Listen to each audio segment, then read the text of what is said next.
Hey, I'm Primitive Tim, and today I'm going to show you guys how to take a tree like this and turn it into a bow just like this that's capable of taking down large game. Today I'm going to go through my entire process of building a primitive bow. Now before you go out and decide to cut a tree, make sure you're able to identify the species of tree that you want to cut. And so you want to go look up what kind of bow wood is in your area.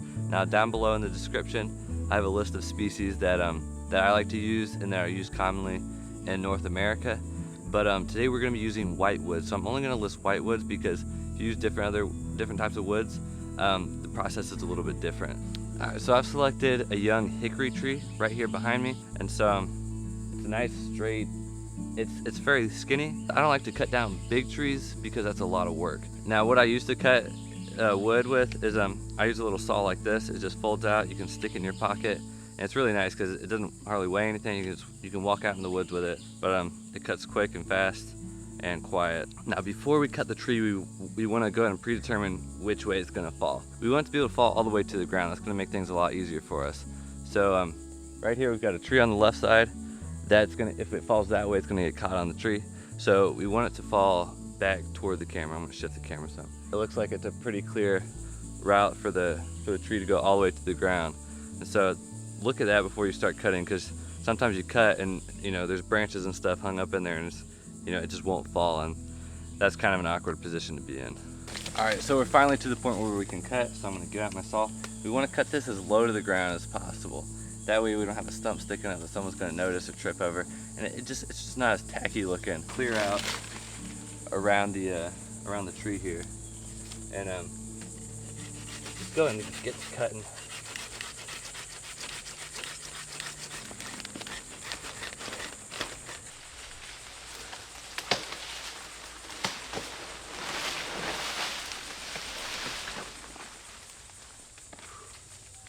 And that's how you let it down, nice and easy. And you want to make sure the bark is scored all the way around, because you don't want that peeling up just yet.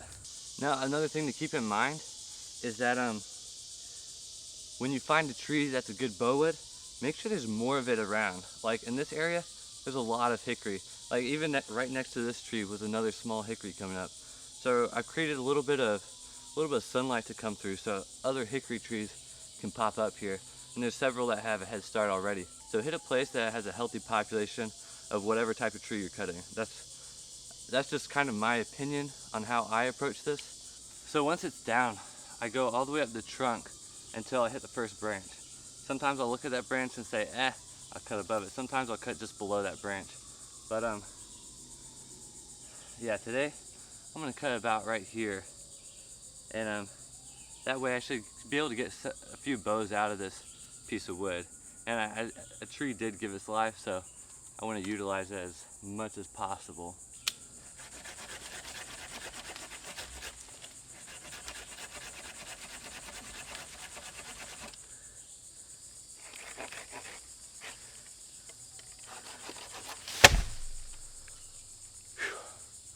Oh, I did that.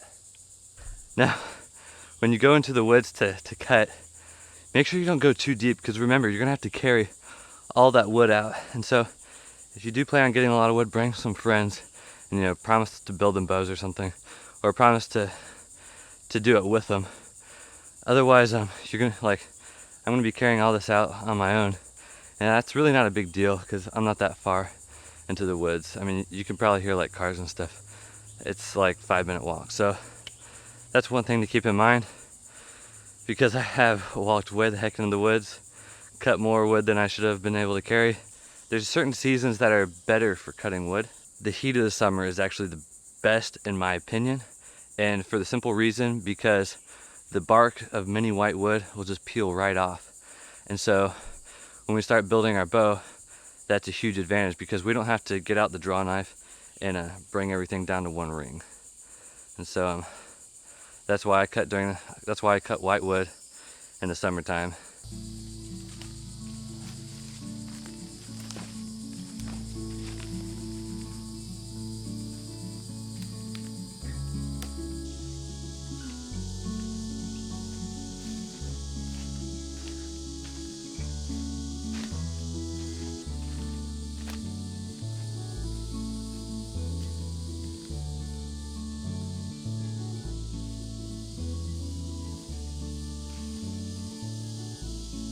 So once we get our tree cut, first thing we want to do is take off the bark. And so you can see here the dark area out here.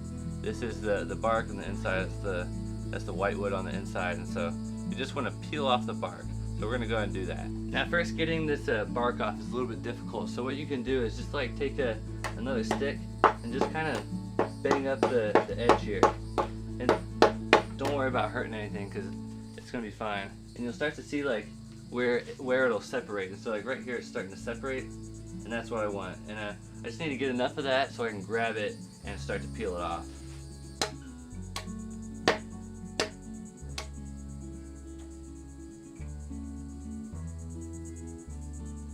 I really want to do this with just my hands, just because that's one less tool we're going to need to use. Now the Aboriginal people of Australia, they had really strong jawbones because they would use their teeth to tear bark off of trees, and they would use that bark for various things. So I'm going to give that a try here. Hey, not a bad idea. It's just this bark is very bitter. It's full of tannins. And that's another cool thing about this bark is it has quite a few uses. It's the fibers are good for cordage, and the bark is full of tannins. So here we go. So you can use the bark for a lot of stuff. So I'll probably hang on to it, and we'll see what happens with it. This is really cool. All right. I like this. I think this is going to be a really neat bow. And so this is how it should peel off. And it'll taper off, and that's fine. So you're just going to get your fingernail up under there and peel the next bit off. And I like to have it sitting on a chair so I can just rotate it as I want it.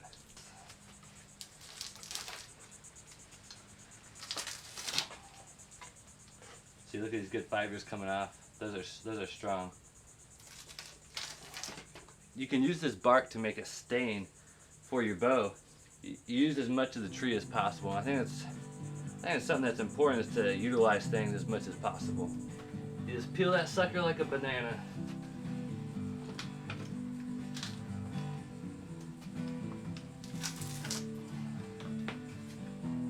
And the beauty of this is I didn't have to use any tools to peel it.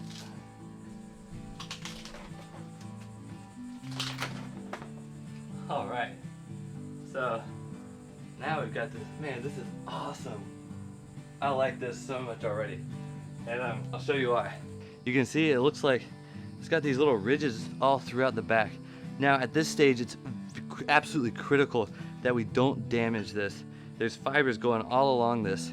And if we break any like this, when our bow bends, there won't be those strong fibers on the outside. And so that'll cause your whole bow just to break and render it completely useless. This is really smooth. I like this. Man, check out all these little veins and stuff in the wood. It's like a flexed muscle, you know? Which is really awesome for a bow because, you know, a bow's got to bend and then shoots forward. I'm gonna cut this in half and make two bows, at least two bows. I might split the thick end in half. Before we get started, I'm gonna be using some terms throughout this video.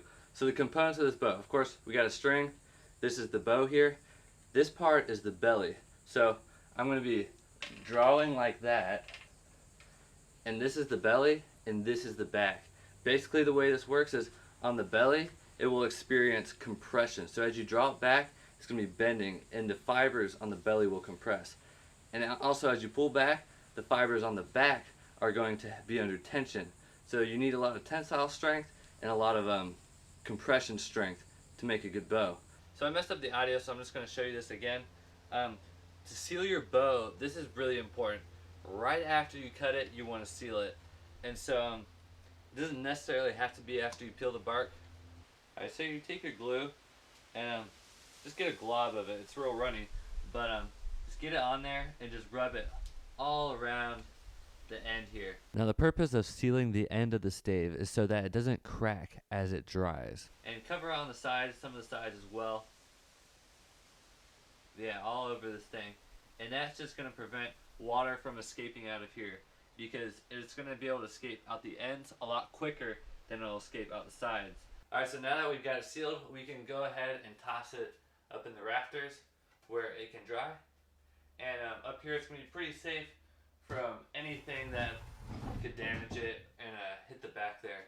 So that's a good place to have it. And I'll let it sit there for a while. Now ideally I'm going to want to split it as soon as I can, probably the next day if I can't do it the first day that I cut it. And that's going to allow it to dry faster. If you go ahead and split it and like work it down some, don't bend it yet, especially not on the first day, but if you work it down some, it'll usually be ready to go ahead and start bending in about a month. A month is really the smallest amount of time that you want to let it dry. So anything after that should be fine. Well folks, thanks for watching. Check out the next video, part 2. And if you guys have any questions, be sure to comment down below. And remember, the list of bowwoods is in the description, so if you need those, just click on the description, open that up, and I'll have a whole list along with some other helpful links. And be sure to watch this next video to finish the process of building a bow.